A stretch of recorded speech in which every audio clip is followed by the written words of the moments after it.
કે આ સમસ્યા માત્ર અને માત્ર અમદાવાદમાં એક સુભાષ બ્રિજ પૂરતી છે.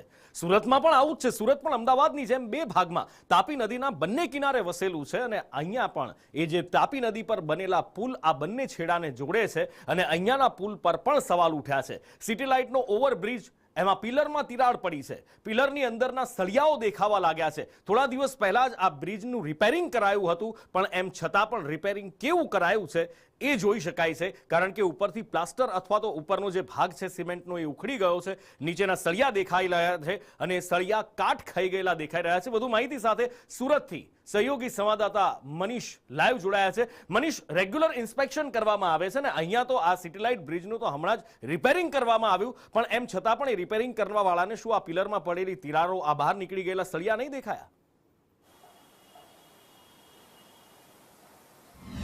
જી બિલકુલ, વાત કરીએ તો સુરતના સિટી લાઇટ અનુરાધ દ્વાર પાસે આ બ્રિજ આવેલો છે, જ્યાં આગળ બ્રિજના મધ્ય ભાગના પિલ્લરની અંદર તિરાડો દેખાઈ રહી છે, સાથે જ સળિયા પર દેખાઈ રહી છે અને કેટલા ભાગના જે ગાબડા છે તે દેખાઈ રહ્યા છે, જેને લઈને અનેક સવાલો ઉઠી રહ્યા છે. કારણ કે આ બ્રિજ છે તેનું સમારકામ છે તે થોડા મહિના અગાઉ જ કરવામાં આવ્યું હતું અને મહિનો સુધી આ બ્રિજ બંધ રાખવામાં આવ્યો હતો. લોકોને ભારે હાલાકી સામનો કરવો પડ્યો હતો. આ બ્રિજની વાત કરીએ તો 2016ની અંદર આ બ્રિજ બનાવવામાં આવ્યો હતો. આશરે 55 કરોડથી વધુનો ખર્ચે આ બ્રિજ બનાવવામાં આવ્યો હતો અને જે કહેવાય કે જે રિપેરિંગનું કામ છે તે 7 થી 8 કરોડ રૂપિયાનું કામ છે તે અત્યારે જ રિપેરિંગનું કામ કરવામાં આવ્યું છે. પરંતુ કેમ જે રિપેર કરનાર જે કોન્ટ્રાક્ટરને આ બ્રિજના સળિયા અને જે પિલ્લરનો ભાગ નહીં દેખાય તેને લઈને અનેક સવાલ ઉઠી રહ્યા છે. જે રીતના બ્રિજની હાલત જર્જરિત દેખાઈ રહી છે, વારંવાર તેને રિપેરિંગ કરવામાં આવી રહ્યો છે, એને લઈને પણ એક સવાલ ઉઠી રહ્યા છે. કારણ કે જ્યારે બ્રિજ બનાવવામાં આવતો હોય છે તે બ્રિજની જે લાઈફ છે તે 25 થી 30 વર્ષથી બતાવવામાં આવતી હોય છે, પરંતુ કેટલાક વર્ષોની અંદર બ્રિજ છે તે ખરખરીત અને જર્જરિત થઈ જતા હોય છે. તેને લઈને જે કહેવાય કે કોન્ટ્રાક્ટર પર અનેક સવાલ ઉઠી રહ્યા છે. આ બ્રિજનું કામ છે તે